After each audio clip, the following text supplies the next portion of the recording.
제가 잠깐 기도하고 싶은 생각이 들었습니다. 하나님, 신혼부부들을 주 찬양하는 일에 세워주신 것을 감사합니다. 우리가 사는 시대가 마지막 시대입니다.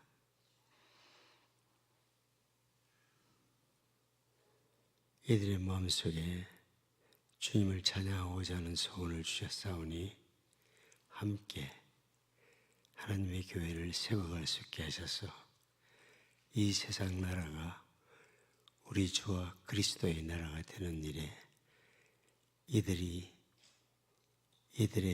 자녀들이 귀하게 사용되게 하여 주옵소서. 하나님을 아는 사람들, 하나님을 믿는 사람들, 하나님을 따르는 사람들이 다 되게 하셔서 복을 받게 하시고 이들 통해서 영천교회가 새로워지는 새로운 물이 샘솟게 하여 주옵소서. 마지막 시간 연히 주께서 말씀하여 주시기를 원하옵고 예수님 이름으로 기도드립니다. 아멘. 그리스도 안에 사랑하는 서울 영천교회 성도 여러분, 고난주간 사경회, 우리가 부흥회라고 오늘 쓰지만 사실 한국교회는 사경회, 성경을 설명하는 모임, 사경회. 요즘식으로 말한다면은 다른 좀 더 쉬운 말을 바꾸면은 저는 말씀잔치, 이것도 괜찮다고 생각해요. 제가 처음부터 그랬죠. 고난주간을 가장 의미 있게 보내는 사경에 말씀잔치를 배설하시고 여러분을 만나게 하신 하나님을 찬양합니다. 오늘 본문은 예수께서 십자가 위에서 어머니와 제자 요한에게 남긴 말씀입니다.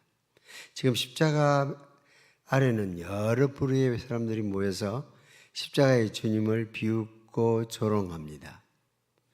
그러나 예수님은 조롱하는 무리들을 무시하고 오직 한 분, 어머니만 바라보고 그분께만 관심을 보입니다. 예수께서 십자가 위에서 둘러서 야유하는 군중으로부터 관심을 끄시고 오직 모친과 사랑하는 제자를 내려다 보시고 말씀하셨습니다. 십자가의 극한 고통 속에 죽어가면서 어머니께 관심의 눈길을 돌리셨습니다. 관심을 갖는다는 것은 누군가에게 줄 수 있는 최상의 선물입니다. 돈보다 어떤 물건보다 더 소중합니다.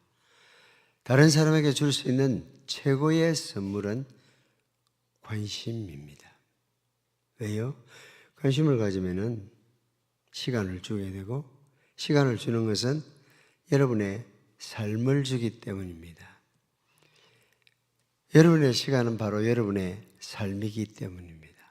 돈은 더 벌 수 있지만 시간은 더 가질 수 없습니다. 그러므로 누구와 시간을 함께하는 것은 특별한 것입니다. 누군가에게 관심을 갖고 그의 눈을 바라보고 그의 말을 듣는 것은 너는 나에게 소중해, 너는 가치 있는 존재야 라고 말하는 것과 같습니다. 지난 한 해 동안 아니면 지난 1, 2, 3월 석 달 동안 지난 한 주간 동안 여러분 누구와 시간을 함께 했습니까? 그분들은 여러분의 삶에 소중한 분들입니다. 말씀드렸던 대로 작년 한 해는 우리 부부의 결혼 50주년이었습니다. 오늘 저녁 처음 나온 사람들을 위해서 한 번 더 설명을 하겠습니다. 저는 아둘람 클럽의 회원입니다. 아들 둘만 있는 남사스러운 모임. 아들들은 사실 국내에 있든지 해외에 살든지 해외 동포라고 불리고 있습니다. 둘째 아들이 캐나다로 간다니까 미국 가 있었던 아들이 전화를 했더라고요. 엄마, 아빠, 아들들이 다 해외에 살게 돼서 어떻게 해요? 그래서 그때 그냥 떠오르는 생각이, 괜찮아. 여기도 아직 아들 노릇, 딸 노릇 할 사람들 많이 있어. 영천교회 출신인 우리 김희영 목사님도 저희 아들하고 큰아들하고 나이가 같습니다.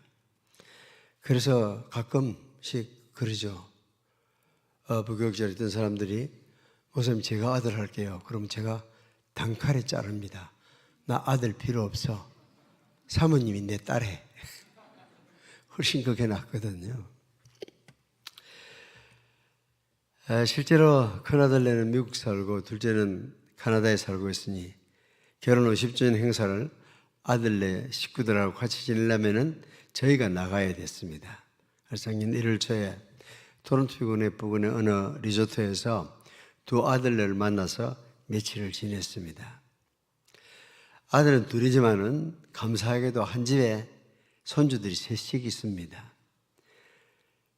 큰아들은 딸 둘을 낳고 저하고 아무 언원 없이 공장 문을 닫고는, 셋째는 아들을 입양을 하더라고요. 자기들은 결혼하기 전부터 그렇게 약속했대요. 삼성에 취직해 있을 때 그 영통구에, 수원 영통구에 뭐 집을 사는데 이걸 어떻게 해야 돼요? 뭐 실거래가로 해야 돼요? 안 그러면 뭐 늘 하는 대로 해야 돼? 이런 자살구레한 것은 내한테 묻더니 정작 중요한 문제는 내하고 언론하지 않더라고요. 어쨌거나 그래도 손녀 둘의 아들 하나가 되었고, 둘째는 내리 딸만 셋을 낳아가지고, 그런 경우는 쓰리빠 그러더라고요. 작년에는 그렇게 미주에서 한 해를 시작을 했습니다. 시카고에는 신학교 동기들이 두 사람을 했었고, 거기서 목회하는 또 후배를 만나고, 또 페북에 동선이 노출되는 바람에 텍사스에 있는 친구가, 후배가 또 전화를 했어요. 반드시 왔다 가라고. 자기들이 다 부담하겠다. 무조건 오라는 거예요. 그래서 텍사스까지 갔다 왔습니다. 시카고에 사실 떠난 공항으로 가야 되는데, 저희 부목사이던 이제 친구가 이제 담임이 돼 있으니까 나보고 묻더라고요. 전날 뭐 하다 보니까 내 아시아나 마일리지가 노출이 돼서 좀 있다는 걸 알았어요. 아시아나 마일리지, 그게 요새 뜨거운 감자입니까? 그렇죠? 그러니까 빨리 써야 된다고. 그러면서 나보고 묻대요. 선생님 어디 여행 가고 싶어요? 갑자기 생각이 나는 게 유럽이지 이랬더니, 당장 찾더니 4월 1일 날 로마로 들어가서 4월 26일 날 바르셀로나 나오는 티켓을 끊어내더라고. 사실 내가 마일리지를 가셔서도 내가 그렇게 할 줄 있는 재주가 없는 사람입니다. 근데 쉽지 않더라고요. 하려고 안 해본 건 아닙니다. 그러나 훨씬 나보다 빠른 사람들이 있으니까 나한테까지 안 들어오더라고요. 그래서 이제 4월 달은 이태리 하고 스페인하고 다녀오는 걸로 이제 결정이 됐어요. 우리 집 사람이 내려와 2층에서 방에서 이제 짐 꾸려가지고 내려왔는데, 이제 그 사실을 알고 나서 조금도 기뻐하지 않더라고요. 자기는 천국 말고는 관심이 없대요. 천국 가는 거 말고는 뭐 이태리고 스페인이고 관심이 없다는 겁니다. 그래 지금 그 일정을 짰던 목사님께서 너무 미안해가지고 그 뒤에도 몇 차례 말로도 그러고 카톡으로도 보내고, 사모님 미안합니다. 그럴 수도 있죠. 뭐. 왜냐하면 아시아나가 우리를 실어주지 숙박시켜주는 건 아니잖아요. 매주간 동안 먹고 자는 걸 책임지는 건 아니니까 아마 그런 걱정이 들었는 모양이죠. 그런데 그 텍사스에 있는 친구가 반드시 들리려고 자기 집에 갔더니 뭐 교제 살림에 그렇게 따로 되어 있는 게스트룸이 있는 것도 아니고 자기들 안방을 딱 내주면서 이렇게 지내도록 하는데 어느 날 봉투를 2개 딱 준비했더라고요. 그게 거의 4주간 동안 여행하는데 필요한 실질적인 액수가 될 만큼 거기서 목회를 한다고 그러지만 아직도 자기 교회를 가지고 있을 만큼 그렇게 넉넉한 행편이 아니지만 그렇게 해서 별 신앙도 없는 신심도 깊지 않은 사람이 산티아고 순례길까지 다녀왔습니다. 사실상 어쨌든 그 시간 동안을 내가 해외에서 보내야 되는데 가장 숙박비가 싸게 먹히는 곳이 그 코스였습니다. 신심과 상관없이 그래서 그를 가게 된 겁니다. 한 해가 다사다난해서 영상으로 15분짜리 영상을 만들었어요.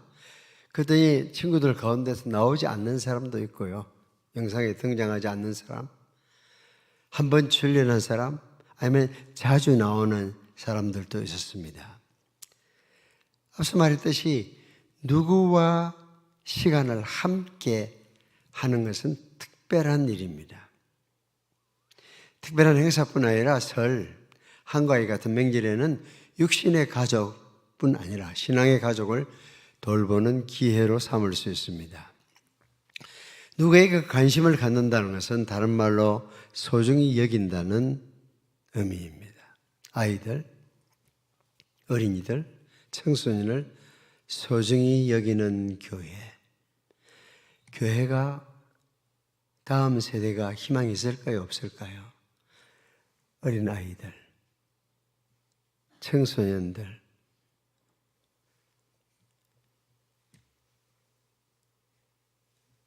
경산에 사랑이 꼽히는 교회에 있습니다.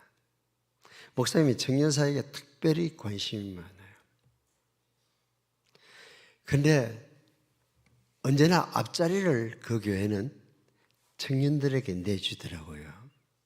그리고 식사는 아이들 식성에, 청년들 식성에 맞도록 그렇게 짜더라고요.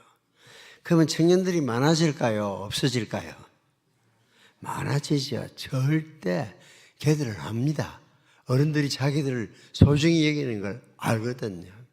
그러니까 나름 자기들의 문화를 만들어가는 겁니다. 아예 결혼하면은 대학 3학년, 4학년 되들까지 따로 연애하는 일을 좀 금하면서 일단 3, 4년 돼서 서로 이제 장래를 약속하게 되면 바로 결혼하도록 시킵니다. 그리고 아이들은 보통 서너 명씩 다 낳아요.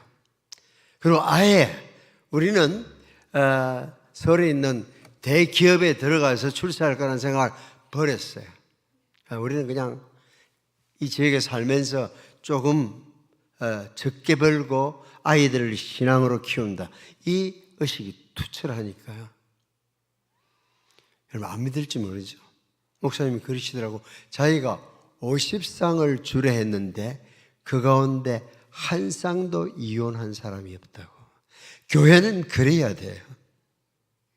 교회는 그래야 합니다. 세상과 달라야 합니다. 그게 교회입니다.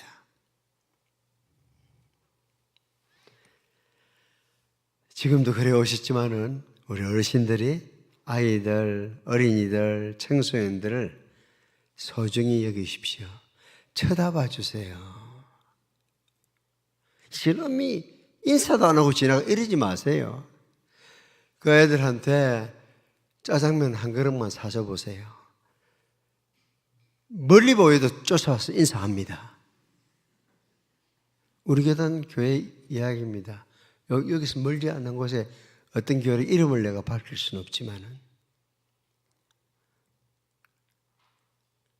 장로라는 분의 입에서 나오는 말이 그렇습니다. 장로한테 인사도 할 줄 아는 이런 청년분은 없애버리라고. 왜 청년들이 인사 안 하겠습니까? 떡볶이만 한번 사줘도 인사할 건데. 자기한테 인사 안 한다고 청년부 없애라. 이게 어른의 입에서 나올 말입니까? 그러면 청년이고 어른이고 다 떨어져 나가게 되어 있습니다. 아이들, 어린이들, 청소년들을 소중히 여기십시오. 특히 배우자를 소중히 여기십시오. 함께 예배하는 성도들을 소중하게 여기십시오. 관심을 갖는다는 것은 소중히 여긴다는 것입니다. 오늘 본문을 한번 볼까요? 예수의 십자가 곁에는 그 어머니와 이모와 글로바의 아내 마리아와 막달라 마리아가 거기 있었는지라. 여기 여자분들이 네 사람 등장하는데 세 사람의 이름은 뭡니까? 마리아잖아요. 예수님의 어머니도 마리아고 막달라 마리아, 글로바의 아내 마리아. 아마 이모는 마리아가 아니었을 것 같습니다. 그렇죠? 마리아 세컨드 이러지는 않았을 거니까. 어쨌든 이 이모라는 분도 참 이름은 없지만은 우리의 삶에서 굉장히 어머니 다음으로 우리에게 따뜻한 눈빛을 줄 수 있는 분이 이모였습니까? 저는 아쉽게도 이모 고모님이 계셨는데 다 일찍 돌아가셨어요. 고모님은 히로시마 원폭대 산화하셨고요. 이모님은 그 가난한 시절에 아기 낳고 젖도 나오지 않는 영양 빈곤 상태에서 그냥 거의 굶어 죽었기 때문에 저한테는 어머니 말고는 소중한 사람이 없어요. 저를 특별히 아껴줄 이 고모도 안 계시고 이모도 없기 때문에 그렇습니다. 여동생도 오빠를 좋아했을 것 같은데 3살 땐가 5살 땐가 일찍이 그냥 몇 곡 노래만 불러주고 떠났습니다. 그러다 보니까 정말 이런 분들, 그 어머니 마리아, 이모, 글로바의 아내 마리아, 막달라 마리아가 십자가 곁에 서 있었습니다. 왜 거기 서 있었을까요? 예수님의 삶에 대해서 제일 깊은 관심을 가지고 있었기 때문에 남자들이 다 도망친 그 자리에 남아 있습니다.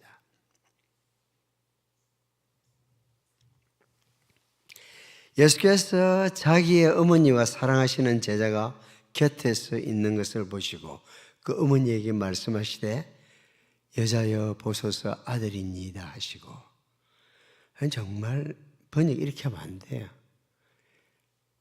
어머니 보고 여자여 이렇게 부르면 한국에서는 아주 무식한 놈입니다. 그렇죠? 이 여자가 왜 이래 이거? 이럴 때 쓰는 게 여자지. 어머니를 가리키면서 여자여 이럴 수는 없거든. 아마 조금 단어를 바꿔가지고 여인이여 이랬으면 훨씬 어감이 좋아질 뻔했어요. 아니면은 그 단어가 가지고 있는 또 다른 번역은 부인이여 이러는 겁니다. 안토니우스가 클레오파트라에게 이 단어를 썼어요. 부인이여 썼지 여자 이러지 않았다니까요. 부인이여 이러는 겁니다. 안토니우스가 클레오파트라에게 이 단어를 썼어요. 부인이여 썼지 여자 이러지 않았다니까요. 여인이여 보소서 아들입니다. 그 제자에게 이르시되 보라 네 어머니라 하신대 그때부터 그 제자가 자기 집에 모시니라. 요셉은 일찍 세상을 떠났고 마리아는 혼자 남은 과부였습니다.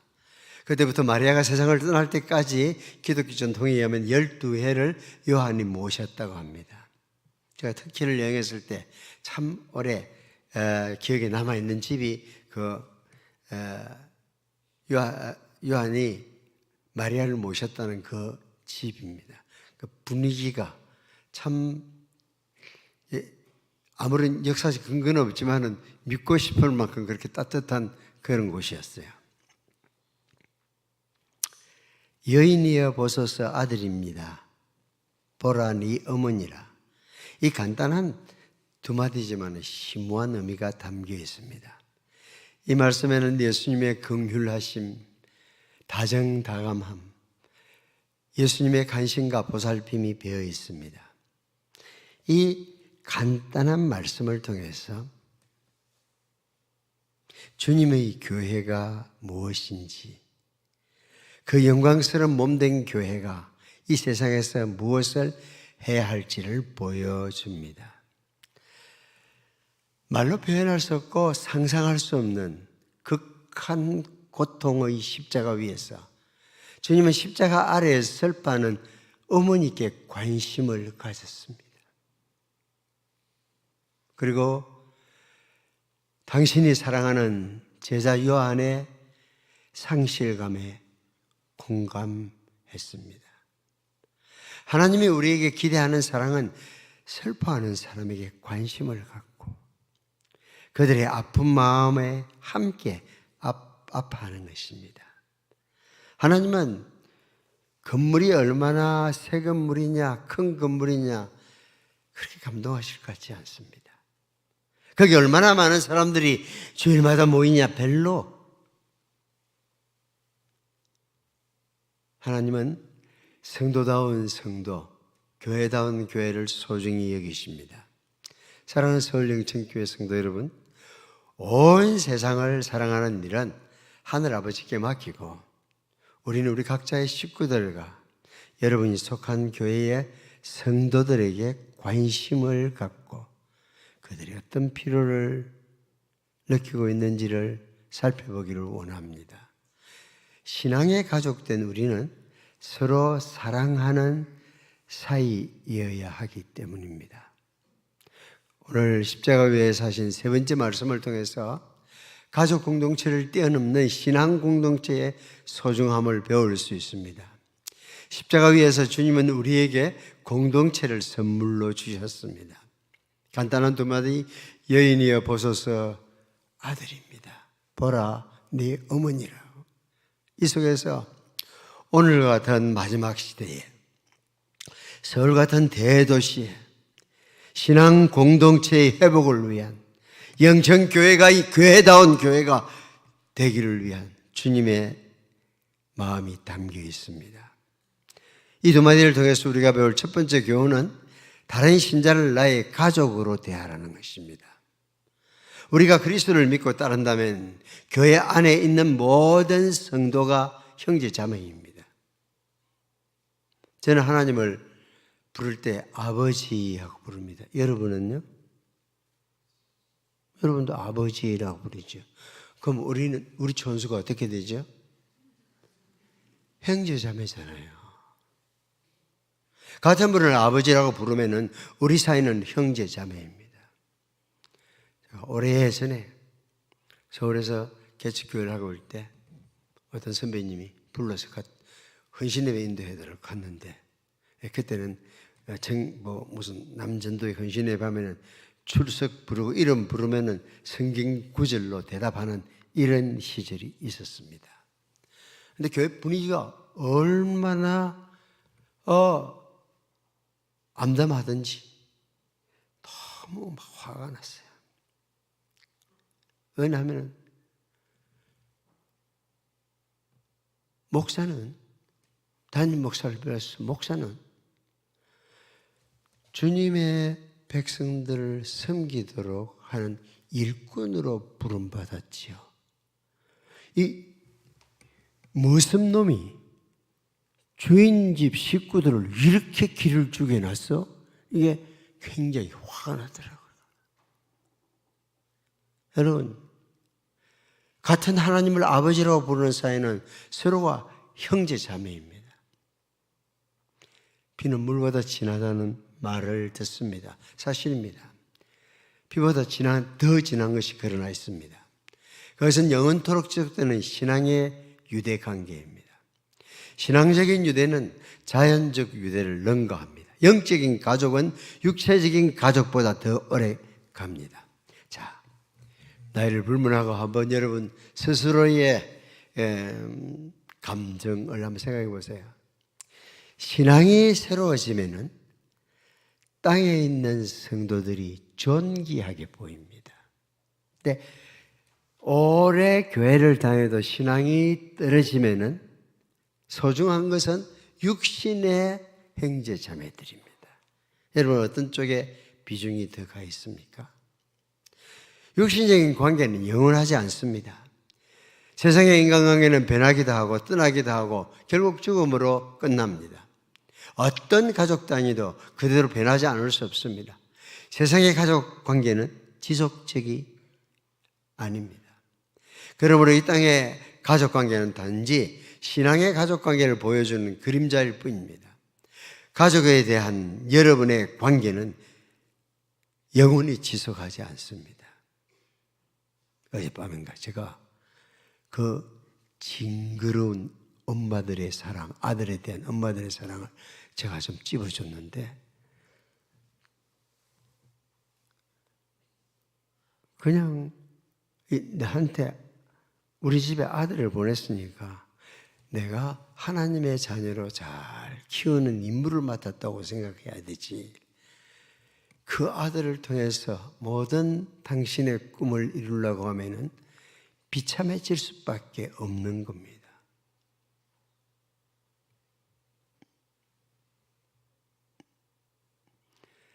가족에 대한 여러분의 관계는 영원히 지속하지 않습니다. 그러나 신앙의 가족 관계는 영원히 지속하는 것입니다. 제가 어릴 때 처음 남해 읍에 있는 교회를 어머니가 다닐 때 30년 떨어졌었어요. 이렇게 뭔가 박물장소였는데 이렇게 팔로 오신 분이 예수 믿는 사람이라는 것을 알았을 때 우리는 너무 반갑게 맞이했습니다.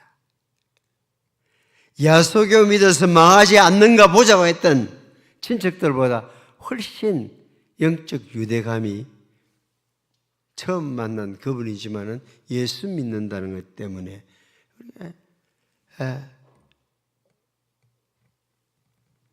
뒤에 초등학교 3급반쯤 됐을 때 우리 마을에 이게 약을 팔러 오신 분이 있었어요. 신약을 팔러 다니는 분인데 그분은 우리 집 오면 주무셨는데 그냥 안 주무시더라고. 우리들 불러 모아가지고 다니엘 이야기를 읽어주고 기도해주고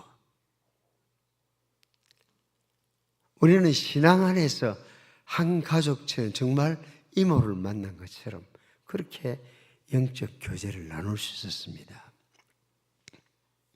신앙의 관계는 이 땅의 가족 관계보다 뛰어난 관계입니다.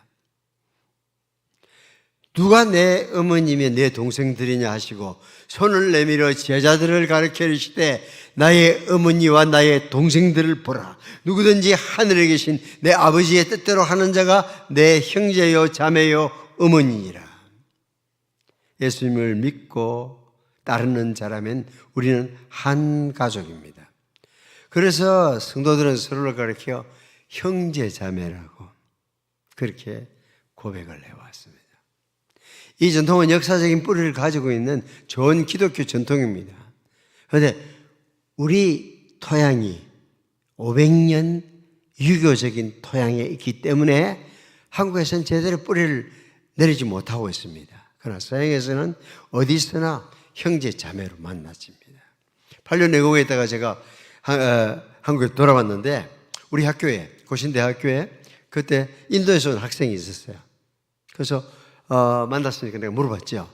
너 한국교회 어떻게 생각하냐 이러니까 딱 첫 마디가 너 한국교회 참 이상하다. 그래서 뭔데? 그러니까 너는 사람을 만나면은 전도사인가 목사인가를 묻는다. 그리고 전도사라는 것이 판명되면 딱 대우가 달라진다는 거예요. 그러나 인도에서는 다 형제 자매로서 만났다는 거예요. 자기도 너무 한국에 와서 신앙적인 문화적인 충격을 받았대요. 우리는 같은 하나님을 아버지라고 부르는 형제 자매입니다. 가족에게 대하듯이 성도를 대하시하며 늙은이를 꾸짖지 말고 권하되 아버지에게 하듯하며 젊은이에게 형제에게 하듯하고 늙은 여자에게 어머니에게 하듯이 연세든 여자에게 어머니에게 하듯이 젊은 여자에게는 온전히 깨끗함으로 자매에게 하듯하라. 부모를 공경하라는 말씀은 육신의 부모에게 한정되지 않습니다. 교회는 여러분보다 먼저 주님을 만나서 오랫동안 신앙생활을 한 분들도 있습니다. 그분들은 영적인 형님과 누님들입니다. 제가 어제는 사실 조금 시간을 넘겨가지고 앞에 앉아 계신 형님들한테 굉장히 미안했어요. 왜냐하면 내가 저 나이 돼가지고 저렇게 버틸 수 있을까 하는 자신감이 없었기 때문에 뭐 다른 분들은 모르지만은 이렇게 좀 미안한데 그래도 끝까지 잘 앉아 계셔서 얼마나 보기 좋았는지 모릅니다. 사랑으로 충고하면은 들을 수 있는 마음의 여유가 있어야 됩니다. 신앙의 길에 먼저 들으신 분들에 대해서 우리는 존경과 예의를 갖추어야 합니다. 그러나 신앙의 선배님들도 감당해야 될 책임이 있습니다.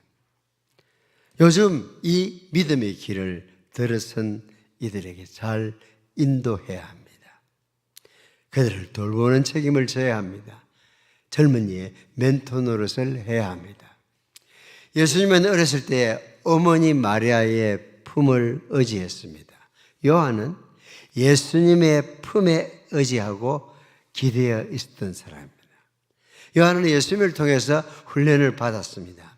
주님은 지금 십자가 위에서 두 사람이 서로 의지하도록 말씀하십니다. 교회는 서로 의지하는 관계입니다. 내가 목사야. 내 말 들어. 말이 안 됩니다.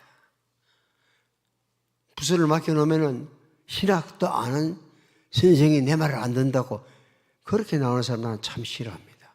신학을 했으면 설명을 잘 해줘야 돼요. 왜 성경적으로 그래야 되는지. 그냥 우객다짐으로 그 증서 하나 있다고, 신학교 졸업 증서 있다고 그 밀어붙이는 것은 그건 신앙인의 모습이 아니거든요. 서로 의지하는 공동체. 여러분들은 주일마다 말씀을 전하는 목사님의 말씀을 통해서 영적인 도움을 받지만은 목사님은 매일 여러분들이 기도로 지원하고 있기 때문에 서로 의지하는 공동체입니다. 자기가 떠난 다음 어머니 마리아에게 요한을 의지하도록, 친구 요한에게는 어머니 마리아를 모시도록 권면했습니다. 가족이 일원이 되면은 서로서로에게 헌신하는 것은 마땅합니다. 우리가 성도로 가면은 교회 안에 누군가 힘들어 한다면은 그를 보고 지지하고 함께 해줘야 하는 것은 기본적인 임무입니다. 사랑하는 성도 여러분, 예수님께는 배달하는 형제가 있다는 것을 아십니까? 예수님은 어떻게 잉태되셨어요? 성령으로 잉태되어서 어머니가 마리아이긴 하지만은 요셉은 친아버지가 아니었습니다. 그러나 다른 형제들은 요셉을 아버지로 마리아를 어머니로 같은 태에서 태어났습니다. 그러니까 예수님의 형제들하고 예수님과 관계는 동복 형제인 것 맞습니다. 적어도 6 동복 형제들의 이름이 성경에는 이름까지 나오고 있습니다. 그 중에 한 사람이 바로 야고보서를 쓴 야고보입니다. 하지만 지금 그 누구도 십자가 곁에는 보이지 않습니다. 왜 그랬을까요? 그때까지 형제 중 아무도 예수님을 하나님의 아들, 세상에 오신 구원자라고 믿지 않았기 때문입니다. 부활 이후에 야고보를 시작으로 형제들이 비로소 예수님께 돌아왔기 때문입니다. 하지만 예수님께서는 진실로 하나님의 아들이셨습니다. 그러므로 예수님을 볼 때 동생들이 조금 이해가 잘 안 됐을지 몰라요. 왜냐하면 예수님, 형 예수님, 오빠 예수의 처신은 다른 오빠나 형하고는 달랐기 때문입니다. 그의 논리는 언제나 옳았습니다. 그는 항상 공평했습니다. 그러나 세상의 형들처럼 위압적이지도 속이지도 않았습니다. 착한 행위고 좋은 오빠인 것은 형제자매들이 모두 알았지만 아무도 하나님의 아들로 믿어주지 않았습니다. 그래서 죽어가는 마지막 순간까지 어머니 마리아를 육신의 형제들에게 맡길 수 없었을 것이고 신앙의 가족이요 동료 신자이며 가장 친한 친구에게 위탁했을 것입니다. 사랑하는 어머니를 자기가 가장 아끼던 제자 요한에게 맡겼습니다. 신앙의 관계는 육신의 관계보다 더 강하고 영속적이기 때문입니다. 성경 말합니다. 그러므로 우리는 기회 있는 대로 모든 이들에게 착한 일을 하되 더욱 믿음의 가정들에게 할지니라. 여러분, 이웃들에게 그들의 실제적인 필요에 대해서 관심을 보여주고 있습니까? 전도지를 뿌려가지고 주께로 돌아올 사람들은 이제 멸종되었다고 받아줬습니다. 그러나 그들은 우리를 주시하고 있다니까요. 제가 10몇 년 전에 지금 사는 동네로 이사를 들어가서 동네에 떡을 돌린 적은 없습니다. 그런데 보면 제가 울산교회 목사라는 것을 사람들이 다 알고 있잖아요. 지켜보고 있잖아요. 그래서 제 남은 꿈은 우리 그 큰 마을 한 20여 가구 사람들에게 복음을 전하는 것.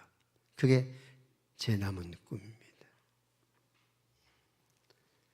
호의를 뭔가 다를 수밖에 없죠. 내 안에 주님이 계시면은 내가 항상 기뻐하고 쉬지 않고 기도하고 범사에 감사하는 삶을 산다면은 그들이 볼 때도 다르게 보여야만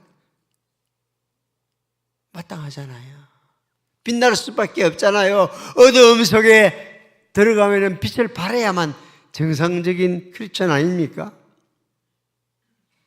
오늘 저녁에 함께 예배하는 이들은 바로 여러분의 신앙의 가족들입니다. 가족으로 서로 대하십시오. 히브리 13장 1절은 형제 사랑하기를 계속하고 그렇게 되어 있어요. 다른 번역은 형제들을 꾸준히 사랑하십시오. 그런데 어떤 번역에는 보니까 형제처럼 사랑하십시오. 말이 안 되는 거예요.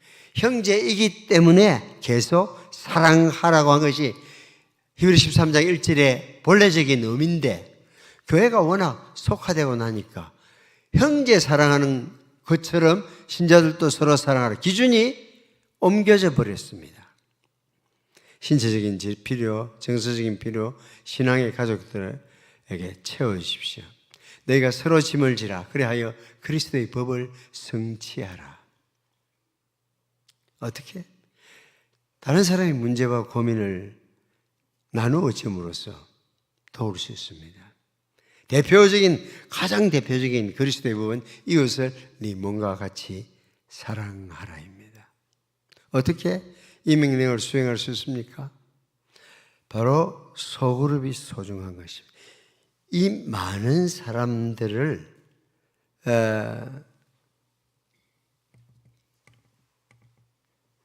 한꺼번에 사랑하는 것은 쉽지 않습니다. 말로는 할 수 있어요. 그러나 구체적으로 오늘 밤에 2시쯤 내가 심장의 어택을 받았습니다. 그러면 내가 바로 전화할 때가 있어야, 바로 전화할 수 있는 소그룹이 있어야 여러분은 건강한 네트워크에 속해 있습니다. 여러분의 자녀에게, 여러분의 가족들에게 전화하기 전에 장로님, 우리 집에 지금 이런 상황입니다.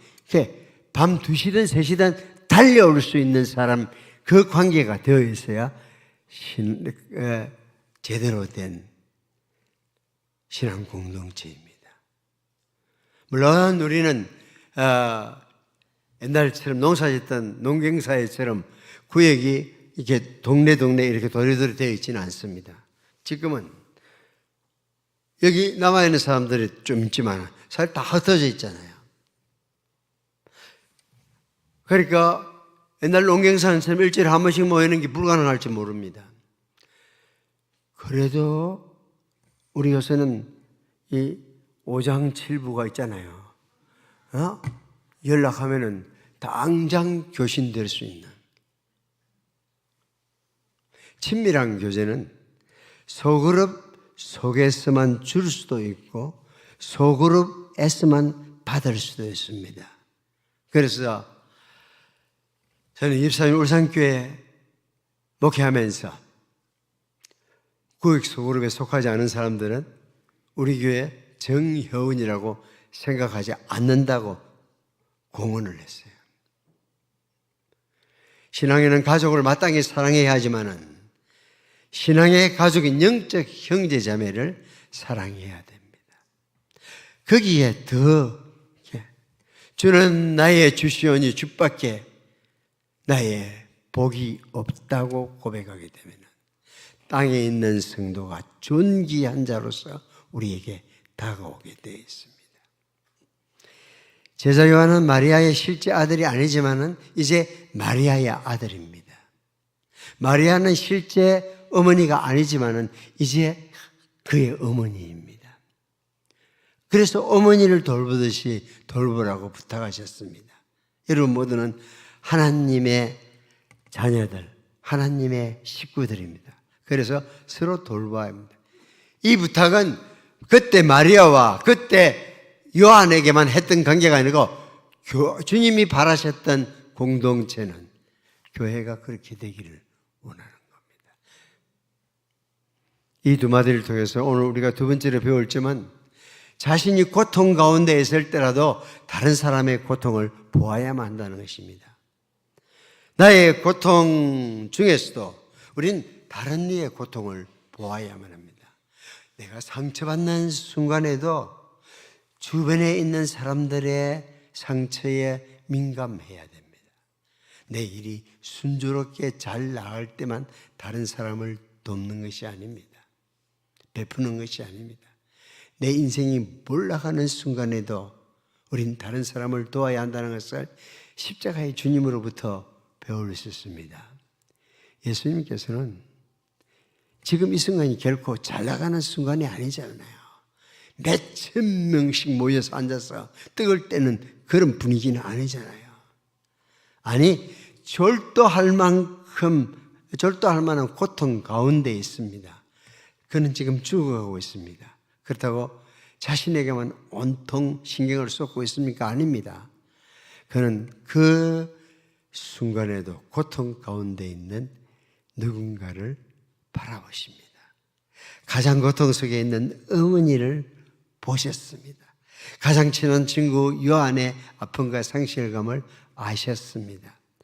우리는 이런 일이 사실 자연스럽지 않습니다. 평소에는 잘할 수 있어요. 젊은 부부들도 마찬가지인데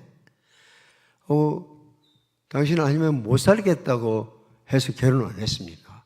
근데 조금만 있으면 네 때문에 못 살겠다 이래 나오는 상황이 오게 되어 있습니다.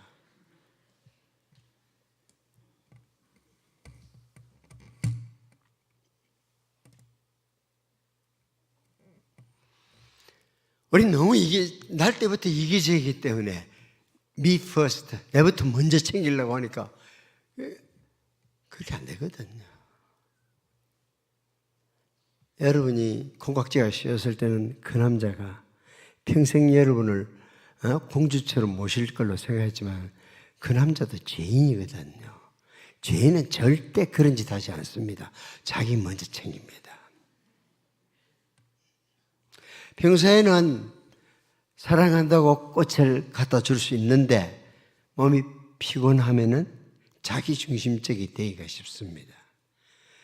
몸이 아파서 고통이 심해지면은 우린 관심을 자기에게만 집중합니다. 암이란 진단을 받고 지금 수술을 앞두고 있는데 우리 구역에 누가 내가 전화 한번 해야 되는데 이 정도 성숙한 사람은 잘 안 나옵니다. 수술을 앞두고 있으면 다른 성도들이 먼저 떠오르지 않는다는 말씀입니다. 우린 자라처럼 몸을 움츠리고 껍질 안으로 들어가려고 할 것입니다. 그러나 예수님은 엄청난 고통 가운데서 도와야 할 사람을 둘러보셨습니다. 십자가 위에서 예수님처럼 사랑한다는 것은 바로 이런 것입니다. 너희 안에 이 마음을 품으라. 곧 그리스도 예수의 마음이니. 달리 말하면은 사랑은 어떤 상황에서도 주위를 돌아보는 것입니다. 그런데 놀랍게 그것이 바로 여러분 자신의 고통에서 벗어나는 길입니다. 낙심 중에 있는 사람을 돕는 것이 자신의 고통에서 벗어나는 유일한 길입니다. 자기 아픔에 흐우적거리는 것이 아니라 도와야 할 누군가를 돌볼 때 우리는 자신의 상황을 극복할 수 있습니다. 그리스도께서는 고난을 받으시고 고통을 겪으셨습니다. 그러니 베드로전서 4장 1절 현대 성경에 보면 그러니 여러분도 그분과 같은 각오로 언제나 어떤 고난이 닥쳐오더라도 견뎌낼 수 있도록 마음에 준비를 해 두십시오. 여러분 육체가 고난을 받을수록 제약은 그 힘을 잃어버린다는 사실을 기억하십시오. 고통 가운데 빠져들지 마십시오. 그 고통을 이용해서 더 가까이 하나님께 나아가는 디딤돌로 다른 사람을 돕는 지렛대로 삼으십시오. 직장을 잃고 사랑하는 일을 여의고 꿈을 잃고 마음이 상한 가운데 슬퍼하고 있습니까? 성도 여러분이 고통을 겪을 때 어떤 목회자의 마음이 편안한 사람이 있겠습니까? 그런 상황을 들으면 우리는 함께 무릎을 꿇습니다. 세상에는 정말 우리가 다 이해하지 못하는 일들이 일어납니다.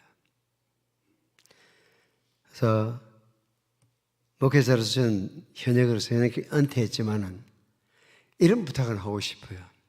어떤 문제를 두고 여러분이 고민하고 있으면은 그대로 같이 기도하도록 기회를 줬으면 좋겠습니다. 결론을 다 내려놓고 찾아와가지고 담임 목사가 의논한다고 하지만 사실 의논이 아니라 통보하는 겁니다. 고민 그대로 알려주시면은 함께 기도할 수 있는데 결정은 다 내려놓고 그냥 통보하듯이 기도해달라는 은사는 쓰지만은 할 게 있는가 다 당신이 다 결정해놨는데 꼭 기억하십시오. 슬픔에서 여러분이 벗어나는 길은 다시금 초점을 맞추는 것입니다. 자기에게만 초점을 맞추면 고통에 더 깊이 빠져듭니다. 슬픔에는 좋은 면도 있습니다. 무조건 회피하지 마십시오. 애통하는 자는 복이 있다고 주님이 말씀하셨습니다. 슬픔이 찾아오면 더 큰 슬픔에 빠진 사람들이 있는지 둘러보십시오. 제가 작년에 자전거 타다가 넘어져서 대퇴구를 부질러가지고 입원하니까 웬 병원에 뼈가 부러진 사람들이 그렇게 많은지, 제가 입원했던 동천 동강병원은 완전 야전병원 같았습니다. 그렇게 뼈를 다친 사람들이 많이 오더라고요. 아픈 사람들이 눈에 들어오기를 시작하더라고요. 내가 자전거 타고 잘 나갈 때는 안 보이던 사람들입니다. 저는 MTB를 타기를 좋아해서 산악을 달는데 그렇게 행복할 수가 없어요. 그때는 아픈 사람들이 주변에 있는 게 잘 들어오질 않더라고요. 내가 아파서 5주간 누워있어 보니까 병원에 있는 사람들이 많구나 하는 것이 피부로 느껴지더라고요. 실직을 했지만은 여러분보다 더 어려운 처지에 있는 사람이 있습니다. 질병의 고통 찾아왔습니까? 여러분의 고통보다 비교할 수 없는 오랜 암투병을 겪고 있는 사람들도 있습니다.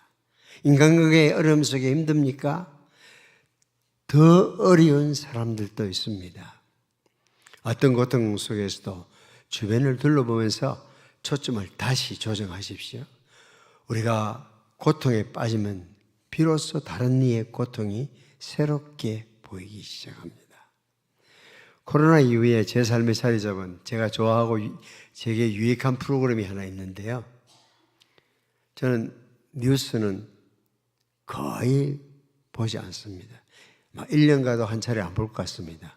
스마트폰으로 뉴스 체크는 가끔 하지만 말입니다. 텔레비전에서. 그런데 정부에서는 5,000원씩 가져가고 있습니다. 그렇죠? 텔레비전이 있으니까 무조건 떼가는 거죠. 하나 유튜브를 보는데 CBS에 새롭게 하소서. 정말 저는 코로나 시대부터 그 프로그램을 통해서 영적 유익을 많이 받았습니다. 일단 하나님은 아직도 살아계신다는 사실을 알게 되었고, 하나님은 어떤 상황 속에서도 부르짖는 자에게 응답하신다는 사실을 확인하게 되고, 정말 나는 너무 편안한 가운데서 신앙생활하고 있구나 하는 것을 보면서 더 겸비해질 수 있어서 저는 끝으로 보기를 좋아합니다. 주일이면 지금은 현장 예배 참석하고 때로는 다른 교회 영상 예배에도 참석을 합니다. 그러나 요즘도 자주 새롭게 하소서를 시청하고 있습니다. 어려운 이웃들을 만나고 여전히 살아계신 하나님, 우리의 기도를 들으시는 하나님이 계신다는 것을 영상을 통해서 알게 되었습니다. 저는 사실 여러분도 아실 것 같아요. 밀양이라는 영화 있잖아요. 이창동 씨가 만든. 제가 보니까 그 나오는 그 장로, 나쁜 님이시죠. 그죠? 나쁜 사람 아닙니까? 근데 내가 알기로는 장로님들 중에서 가끔 그런 불량품이 있지만은, 불량품이 있어요. 있는데 대부분의 장로가 그렇지는 않거든요. 근데 그 불량품 하나를 갖다가 포커스를 맞춰가지고 찍어내면은 예수 믿는 것들은 다 그런 것처럼 보이잖아요. 내가 그걸 보면서 저건 아닌데, 우리 안에, 그래서 우리가 어떻게 저기에 대해서 대항할 수 있을까? 근데 그 사람들은 픽션이니까 재밌게 할 수 있어요. 근데 우리는 픽션을 가지고 나갈 수는 없잖아요. 픽션에 난 픽션을 해야 되는데, 그래서 새롭게 하소서 프로그램은 하나님이 내 기도를 들어주셨다고 나는 믿습니다. 그렇게 우리는 있는 그대로의 삶을 보여주면서 그리스도의 삶이 어떤지를 보여줄 수 있는 것입니다. 십자가 위에서 두 마디를 통해서 우리가 배울 세 번째 교훈은, 비록 자신의 필요를 채울 수 없어도 우린 다른 이의 필요를 채울 수 있다는 사실입니다. 주님처럼 사랑하는 것만 배운다면 자신의 필요조차 채울 수 없는 상황에서도 우리는 타인의 필요를 채울 수가 있습니다. 십자가 위에 주님은 자신의 정서적인, 영적인, 신체적인 필요에 직면해 있습니다. 하나 또 목이 마르지만은 물 한 컵도 지금 마실 수 있는 상황이 아닙니다. 그러나 지금 예수께서는 다른 이의 필요를 채워주고 있습니다. 미안해요. 지금 엄청난 고통을 내가 겪고 있거든요. 미안해요. 전 지금 위대한 구원 사역을 이루는 중에서 여러분의 고통을 내가 살필 처지가 못 되거든요. 그렇게 말하지 않습니다. 십자가의 주님이 지금 하시는 사역이 얼마나 위대한 사역인지 여러분은 아실 겁니다. 인류 역사에서 이보다 더 위대한 사역은 없습니다. 이 순간 주님은 온 인류를 대신한 죄값을 지불하고 있습니다. 내가 다 지불했다고 소리치고 있습니다. 인류 역사상 가장 위대한 사역을 하시지만은 가족을 위한 시간을 내고 있습니다. 이런 장면을 보면은 제가 참 부끄럽더라고요. 날 급한 일, 설교 준비 끝내놓고 아내의 필요나 가족의 필요를 챙기려고 드는, 그건 부끄러운 일인 것 같아요. 그렇게 생각하는 건 잘못인 것 같습니다. 왜냐하면 하나님은 우리에게 그 중요한 일을 끝내려고 세상에 살려둔 것이 아니라 우리가 서로 사랑하는 것을 배워서 하늘에 합당한 사람이 되기를 빚어가려고 되도록 만들어가고 있습니다. 가족을 소홀히 여겨도 좋을 만한 어떤 귀중한 임무도 우리에게 하나님은 맡긴 적이 없습니다.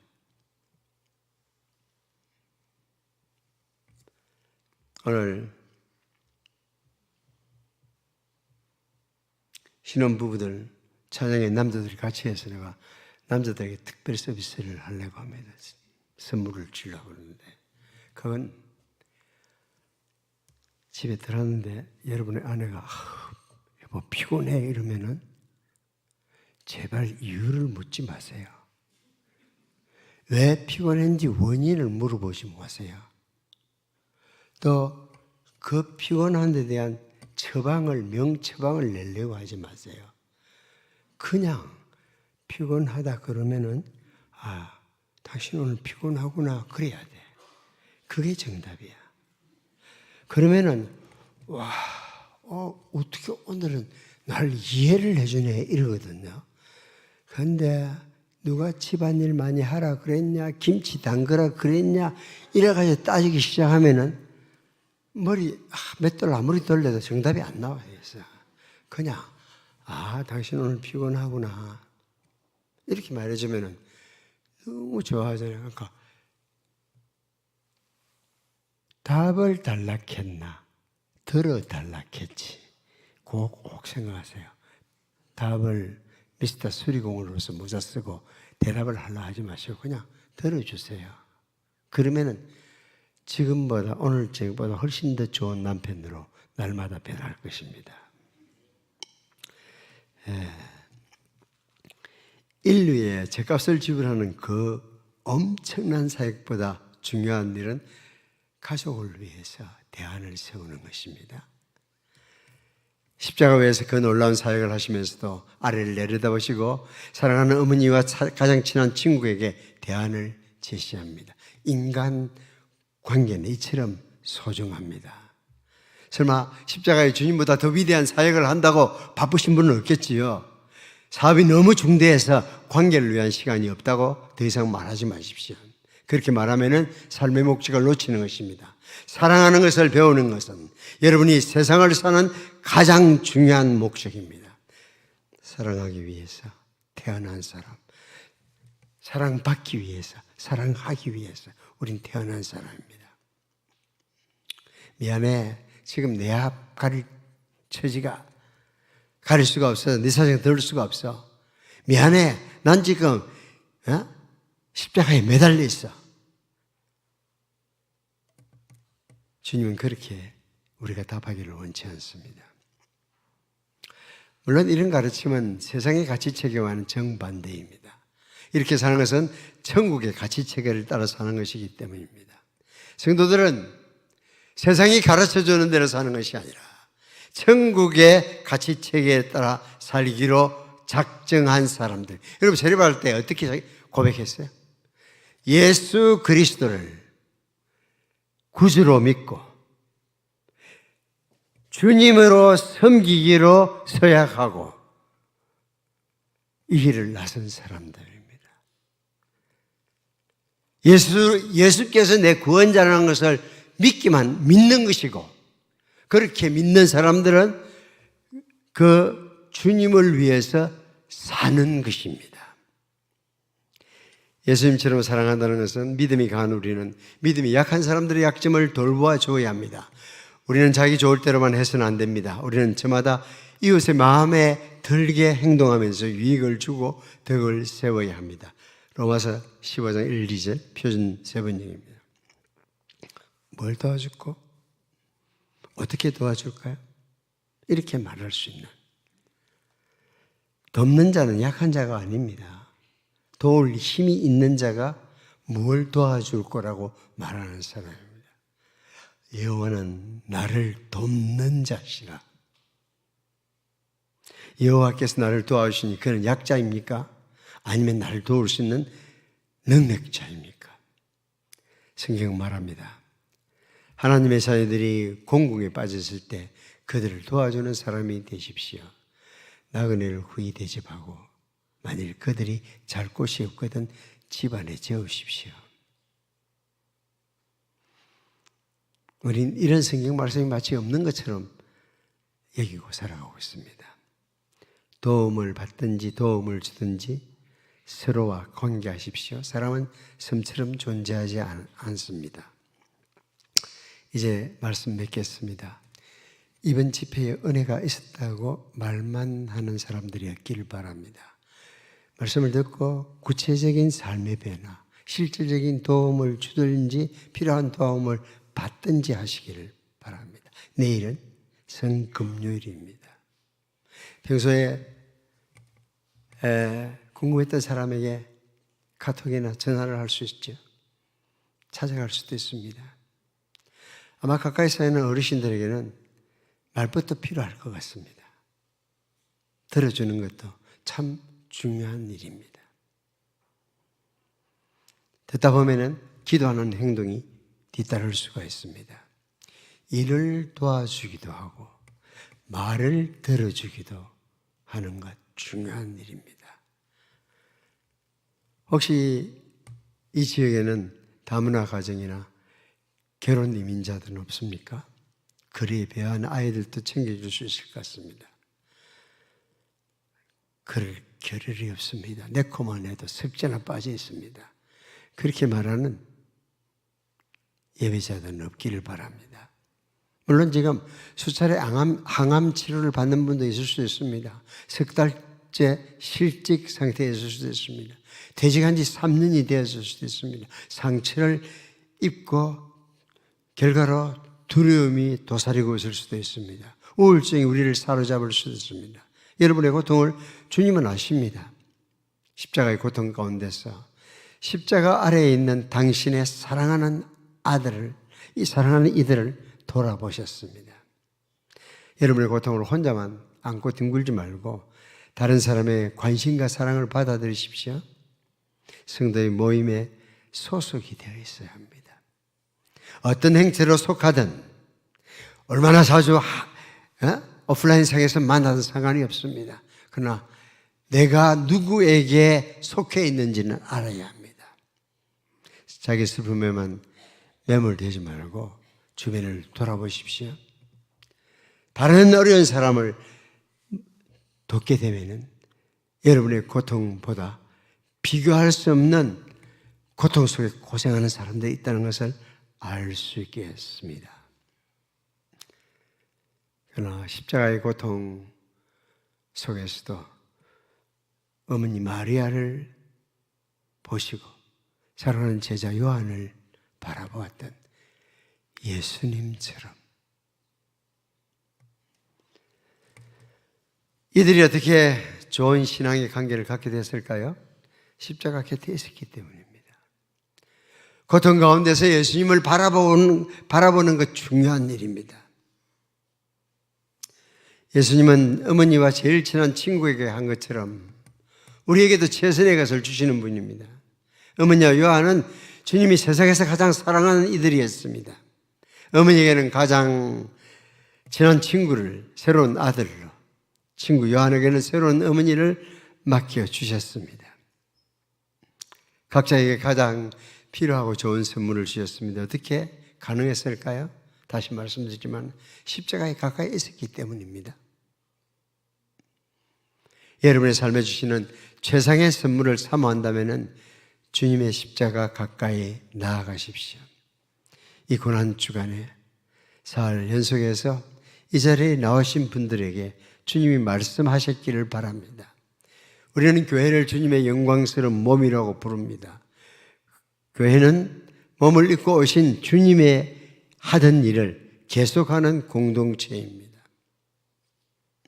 사랑하는 영천교회 성도 여러분, 우리 각 사람의 절실한 개인적인 필요도 주님의 십자가 아래서 채워지고 교회로서 공동체적인 사명도 십자가를 통해서만 감당할 수 있습니다. 십자가에 주신 세 번째 선물은 새로운 관계의 선물입니다. 주님을 바라보며 주님 말씀을 되새기고 살아내는 복된 영천교회 성도들의 소문이 주변에 널리 퍼지기를 바랍니다.